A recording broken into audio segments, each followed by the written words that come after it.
ఢిల్లీలో షాపింగ్ అంటే మామూలుగా ఉండదు కదా.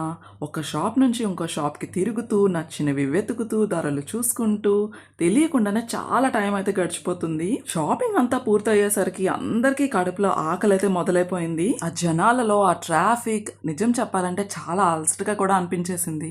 అయితే మన వాళ్ళందరం కలిసి బయటికి వచ్చినప్పుడు కేవలం షాపింగ్ తోనే రోజును ముగిస్తే ఎలా చెప్పండి. అందుకే షాపింగ్ అయిపోయిన తర్వాత అందరం కలిసి ఢిల్లీలోని రేటింగ్స్ అవి అన్ని చెక్ చేసుకొని శాండ్రోస్ రెస్టారెంట్ అయితే వచ్చేసాము. యాక్చువల్ గా ఈ రెస్టారెంట్ కి వెళ్ళటానికి మరొక ప్రత్యేకమైన కారణం కూడా ఉంది. మా చెల్లికి ఢిల్లీ ఇంటర్నేషనల్ పబ్లిక్ స్కూల్లోని రీసెంట్ గా జాబ్ వచ్చింది. ఐ మీన్ 6 months అలా అవుతుంది. సో ఆ హ్యాపీనెస్ ని మా అందరితో కలిసి సెలబ్రేట్ చేసుకోవాలని మా అందరికి ప్రేమగా ఈ పార్టీ ఇచ్చింది. ఆటోలు ఎక్కాము, రిక్షాలు ఎక్కాము, ఇక్కడే అనుకొని నడిచాము.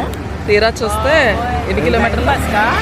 2 kilometers దూరం ఇంకా ఉంది. సో బస్ కోసం వెయిటింగ్. మనకు ఎంతో దగ్గరైన వాళ్ళ జీవితంలో ఏదైనా మంచి విషయం జరిగినప్పుడు ఆ హ్యాపీనెస్ వాళ్ళొక్కరిదిగా ఉండకుండా ఇలా అందరితో షేర్ చేసుకోవడం వల్ల ఇంకా హ్యాపీనెస్ డబల్ అయితే అవుతుంది. అందుకే ఈ పార్టీ మాకైతే డిన్నర్ లా అనిపించలేదు, చాలా చాలా స్పెషల్. మా చెల్లి జీవితంలో మొదలైన ఒక కొత్త అధ్యాయాన్ని మా కుటుంబం మొత్తం కలిసి సెలబ్రేట్ చేసుకున్న ఒక అందమైన సందర్భంలా అనిపించింది. ఇంకా మీ అందరికీ తెలిసిన విషయమే కదా, పిల్లలు రెస్టారెంట్ లోకి వెళ్ళంగానే సెలెక్ట్ చేసుకునేది ఫుడ్ కాదు, వాళ్ళు కూర్చునే ప్లేసెస్. సో మా వాళ్ళు అయితే చక్కగా సోఫాలో సెటిల్ అయిపోయారు వరాసుగా. అలా వరాసుగా కూర్చొని తిన్నారంటే మాకు బ్యాండ్ బజావ్ భారతే. Welcome to Delhi. Actually complete blog కూడా చేసి పెట్టాను, ఇంట్రెస్ట్ ఉన్న వాళ్ళు తప్పకుండా చూసేయండి మరి.